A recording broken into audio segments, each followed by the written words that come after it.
Hello everyone. I hope you are all fine, energetic and enthusiastic. स्वागत है आपका आज की क्लास में। शिकायत होगी बिल्कुल आप सभी लोगों को कि सर बहुत समय के बाद आप वीडियो बना रहे हैं, लेकिन कुछ बिजी शेड्यूल के कारण हम वीडियो नहीं ला पा रहे थे। अब कोशिश रहेगी कि रेगुलर बेसिस पे वीडियो आए और रेगुलर बेसिस पे अपलोड हो। समय नहीं गवाते हुए आज की क्लास स्टार्ट करते हैं और आज की क्लास में हम लोग पढ़ेंगे सोलर सिस्टम। ये जो सोलर सिस्टम आप लोगों को पढ़ने को मिलेगा वो मिलेगा क्लास 6 के एसएसटी में। क्लास 6 में जब एसएसटी पढ़िएगा तो वहाँ पे आप लोगों को सोलर सिस्टम जो है ना वो देखने को मिलेगा। तो आज पहली क्लास है सोलर सिस्टम की। इसमें हम लोग कुछ बेसिक चीज़ों के बारे में जानेंगे और फिर आने वाली कक्षाओं में सभी चीज़ों को क्लियर करते हुए चलेंगे। ध्यान लगा के देखिएगा, बहुत अच्छे से जो है ना सारी चीज़ें स्पष्ट हो जाएगी। और अगर आप क्लास 6 में नहीं हैं फिर भी आप देखिए वीडियो, क्योंकि बहुत सारी ऐसी इन्फॉर्मेशन आप लोगों को पता चलने वाली है जो पहले पता नहीं होगी। मैं बहुत रिसर्च करके वीडियो बनाता हूँ। पहले देखिए, ये हमारा सूर्य है, ये है सन, ठीक है, ये है सन। और सन जो है, सूर्य जो है, उस सौर मंडल का राजा होता है। किसका राजा होता है? सौर मंडल। सर सौर मंडल क्या बोल दिए सर? सौर मंडल, सौर मंडल मतलब सोलर सिस्टम। हिंदी में बोलते हैं सौर मंडल, ठीक है, हिंदी भी पता होनी चाहिए ना। ठीक है, तो ये हमारा सन है, सूरज है जो कि सोलर सिस्टम का राजा है। और सूरज जो हम लोगों को देखने को मिलता है, जिसकी प्रकाश को हम लोग क्या करते हैं, महसूस करते हैं, जिसका प्रकाश धरती तक पहुंचता है, वो सूरज। बात करते हैं सोलर सिस्टम की। सोलर सिस्टम होता क्या है? तो सोलर सिस्टम मतलब हो गया एक ऐसा सिस्टम जिसमें सारे के सारे ग्रह आते हैं, मेटेरियल्स आते हैं, एस्टेरॉइड्स आते हैं। तो सोलर सिस्टम क्या हो जाएगा? सोलर सिस्टम में सारे इंक्लूड होंगे, सारे के सारे मेटेरियल्स इंक्लूड होंगे, एस्टेरॉइड्स इंक्लूड होंगे, सारे ग्रह इंक्लूड होंगे, सब कुछ इंक्लूड हो जाएगा इसमें सोलर सिस्टम में। अब बात करते हैं सोलर सिस्टम में कौन सा ग्रह कितना डिस्टेंस में है, ये सारी चीजें हम लोगों को देखना पड़ेगा। सोलर सिस्टम का जो सबसे नजदीक वाला ग्रह है, अगर आपको ये प्रश्न आ जाए परीक्षा में, which is the closest planet of the sun, है ना, तो सोलर सिस्टम में अगर सन से सबसे नजदीक वाला कोई ग्रह है तो वो है हमारा मरकरी, है ना। मरकरी जो है वो सोलर सिस्टम में सूरज के सबसे नजदीक वाला ग्रह है, ठीक है, याद रखिएगा। सर इसके पास कितने मून है? सर चंद्रमा भी क्या है इसके पास? 0 मून है इसके पास, 0 मून। एक भी चंद्रमा नहीं है इसके पास, एक भी नहीं है, समझे बात को, एक भी चंद्रमा नहीं है। दूसरे नंबर पे जो आता है वो हमारा क्या है? दूसरे नंबर पे आता है वीनस, है ना। दूसरे नंबर पे क्या आता है हमारा? वीनस। वीनस के पास कितने मून है? तो इसके पास भी 0 मून है ना। इसके पास भी क्या है? 0 मून है। इसके पास भी कोई मून नहीं है। सर धरती के बारे में बताइए ना सर धरती के बारे में नहीं बता रहे हैं, हम तो धरती पे ही तो रहते हैं ना सर। बता रहे हैं बाबू, धरती के बारे में ही बता रहे हैं। धरती तीसरे नंबर पे सोलर सिस्टम में, जो सूरज की डिस्टेंस के अकॉर्डिंग हम लोग देखते हैं, तो धरती जो है ना, अर्थ जो है ना, वो तीसरे नंबर पे आता है, यानी कि तीसरे स्थान पे जो है ना हमारा अर्थ है। कितने मून है सर इसके पास? इसके पास 1 मून है। चंदा मामा कितने हैं? 1 है ना। चंदा मामा दिखते हैं ना आसमान में, तो कितने दिखते हैं सर? 1 ही दिखते हैं सर। हाँ 1 ही दिखते हैं, तो 1 ही है, ठीक है। सर चंद्रमा के बारे में बताइए ना सर, चंद्रमा का कितना डिस्टेंस है सर धरती से? सर चंद्रमा क्या है? सर चंद्रमा भी प्लेनेट है क्या? अगर आपको ये पूछ लिया जाए कि चंद्रमा प्लेनेट है तो क्या बोलिएगा? नो, चंद्रमा प्लेनेट नहीं है। चंद्रमा प्लेनेट नहीं है। चंद्रमा क्या है? चंद्रमा हमारा प्लेनेट नहीं है, सैटेलाइट है। चंद्रमा क्या है? सैटेलाइट है। सर चंद्रमा के आर्टिफिशियल सैटेलाइट है? नो नो नो नो, चंद्रमा ये हमारा नेचुरल सैटेलाइट है ना, नेचुरल सैटेलाइट। किसी को बोल दीजिएगा, है ना। अगर किसी की तारीफ करनी हो तो कैसे करिएगा? एक तारीफ करने का तरीका हम बता देते हैं। मान लो किसी को आपको बोलना है कि हाँ अरे बहुत ही आप खूबसूरत है, तो आप कैसे बोलिएगा? You are like a natural satellite, बोल सकते हैं, है ना।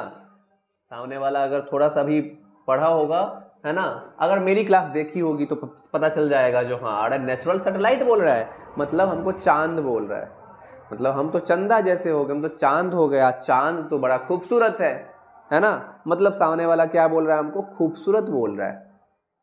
समझ रहे? तो ऐसे हम लोग बड़ाई कर सकते हैं, you are like a natural satellite. तो हो जाएगा ना, तारीफ हो जाएगी। ये तरीका है तारीफ करने का, तो ध्यान में रखिएगा। हमारे सौर मंडल में, हमारे सोलर सिस्टम में अर्थ एकमात्र ऐसा प्लेनेट है जिसपे जीवन है, ठीक है। बाकी किसी भी प्लेनेट पे चले जाइएगा आप, किसी भी ग्रह पे चले जाइएगा, वहां पे आपको जीवन नहीं मिलेगा, वहां पे जीवन नहीं है। धरती एकमात्र ऐसा ग्रह है जिसपे जीवन है, ठीक है। कितने मून है इसके पास? तो एक मून है। मून के पास अपना लाइट नहीं होता, मून के पास अपना प्रकाश नहीं होता। वो सूरज से प्रकाश क्या करता है? अवशोषित करता है, और रात में जो हम लोगों को थोड़ी बहुत गर्मी देती है, मून देता है गर्मी, तो सूरज से जो प्रकाश लेता है ना, और तब जो रात में वो जो प्रकाश आता है चंद्रमा का, तो वो सूरज से लिया हुआ प्रकाश है, अपना कुछ नहीं है, अपना नहीं है ना। ये ध्यान में रखिएगा।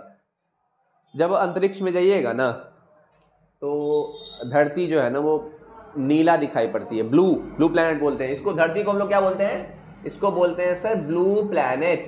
सर ब्लू प्लैनेट क्यों बोलते हैं सर? है ना सर, क्लास 6 में सर ब्लू बुक में भी दिया हुआ है, why earth is a blue planet.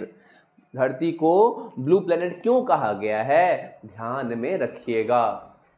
जब आसमान में जाते हैं ना, अंतरिक्ष से जब धरती को देखते हैं, because of the ocean, because of the seas, earth looking like a blue, this is the reason behind that earth is called the blue planet also.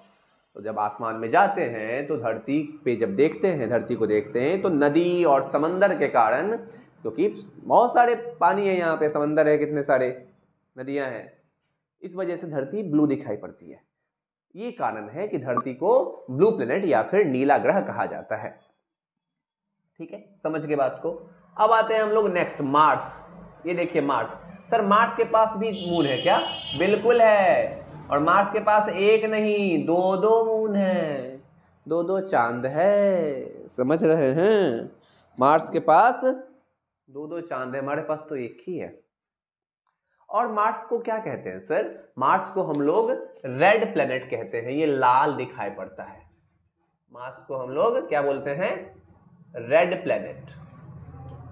ठीक है, इसके यहाँ की जो धरती है ना, यहाँ मतलब थोड़ी धरती बोल रहे हैं, यहाँ की जो मिट्टी है ना वो क्या है? लाल है। और यही कारण है कि मार्स को रेड प्लेनेट कहा जाता है।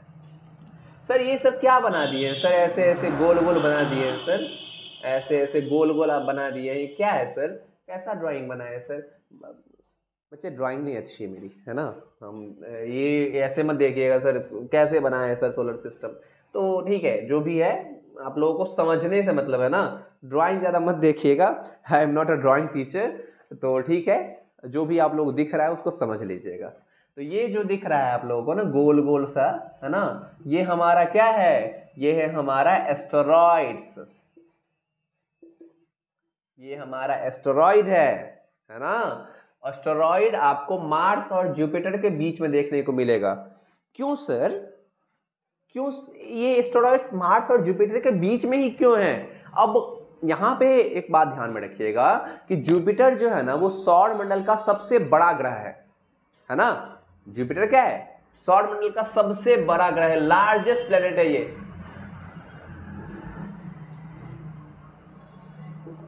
लार्जेस्ट प्लेनेट है। और ये जो लार्जेस्ट प्लेनेट है ना जुपिटर, इसमें गुरुत्वाकर्षण बल भी बहुत ज्यादा है, बहुत ज्यादा ग्रेविटी है इसमें, ठीक है। बड़ा ग्रह है ना, तो ग्रेविटी भी ज्यादा होगी, सीधी बात है।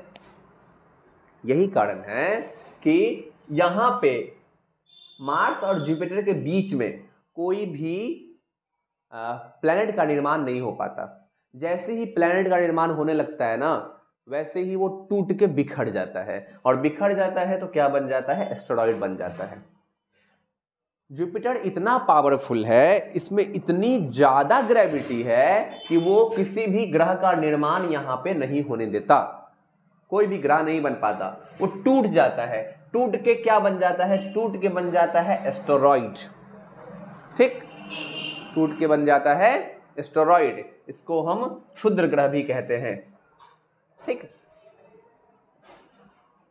अब एक बात ध्यान में रखिएगा सर, हम लोग कभी कभी सुनते हैं सर मेटॉइड्स जो है ना वो धरती पे गिर गया सर, तो क्या मेटॉइड्स और एस्टेरॉइड्स एक ही होता है सर? नहीं नहीं नहीं नहीं, बिल्कुल भी नहीं, बिल्कुल भी नहीं। मेटॉइड्स और एस्टेरॉइड्स में अंतर है। क्या अंतर है? Meteoroids are the part of asteroids, asteroids का पार्ट है मेटॉइड्स। धरती पे जो गिरता है ना वो मेटॉइड्स गिरता है, एस्टेरॉइड्स नहीं गिरता है। बता रहे हैं आपको हम, एक जगह है अफ्रीका की एक जगह है नामीबिया है ना, नामीबिया में अब तक का सबसे बड़ा मेटॉइड्स गिरा है, जिसका वजन कितना था, 60 टन था। 60 टन, समझ रहे हैं? 60 टन का मेटॉइड्स जो है ना वो गिरा है 1920 में नामीबिया, जो कि अफ्रीका का है। अब सोचिए कि मेटॉइड्स गिरा है इतने वजन का, जो कि छोटे छोटे टुकड़े जो होते हैं ना टूट जाते हैं एस्टेरॉइड्स के, वो बन जाते हैं मेटॉइड्स। तो जब छोटे टुकड़े इतने बड़े हैं, एस्टेरॉइड्स गिरेगा, धरती बचेगा? एस्टेरॉइड्स अगर गिर गया धरती बचेगा? नहीं बचेगा, है ना। मेटॉइड्स गिरता है, छोटे छोटे टुकड़े, वो सफर करते हुए आता है और गिरता है। उसके बाद मार्स के बाद आता है, मार्स और जुपिटर के बीच में क्या है, हमारा सारा एस्टेरॉइड्स है, एक बना हुआ सर्कल है ना, ऐसे करके। उसके बाद आता है हमारा जुपिटर। जुपिटर हमारे सन से 5वें नंबर पे आता है। इसके पास कितने मून हैं? 95 मून है। इतने सारे मून, पता नहीं इतने सारे चांद को लेके करेगा क्या है जुपिटर, इतने सारे चांद को लेके क्या करेंगे, ठीक है। तो 95 मून है भाई, देख लो भाई, 95 मून है। उसके बाद देख लीजिए यहाँ पे सैटर्न, शनि ग्रह। लग जाता है ना किसी किसी को शनि की दशा, यही वो ग्रह है शनि ग्रह। शनिदेव की आराधना पूजा लोग करते हैं, है ना।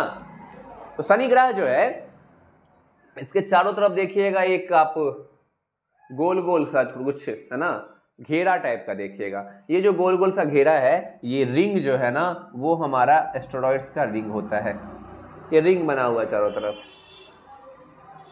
उसके बाद इसके पास कितने मून है? इसके पास 146 मून है। इतने सारे मून, 146। हमारे पास एक, धरती के पास एक, इसके पास 146। 2 मून होते ना, कम से कम 2 तो होते, तो हम बोलते एक मेरा एक तेरा, है ना। इस तरह से हो जाता है। इसके पास 146 है। एक तो इससे लेना चाहिए, धरती पे दिन में तो प्रकाश रहता ही है, रात में भी जो है ना बिल्कुल उजाला रहता। इतने मून रहते हैं हमारे पास, तो रात तो होती नहीं, समझ रहे हैं। तो ये चीज है। उसके बाद देखिए, उसके बाद आता है हमारा यूरेनस, URANUS, यूरेनस। यूरेनस के पास 28 मून, समझे। और लास्ट में आता है हमारा नेपच्यून। नेपच्यून के पास कितने मून है? 16 मून है। सबसे आखिरी प्लेनेट कौन है? वो हमारा नेपच्यून ही है। सर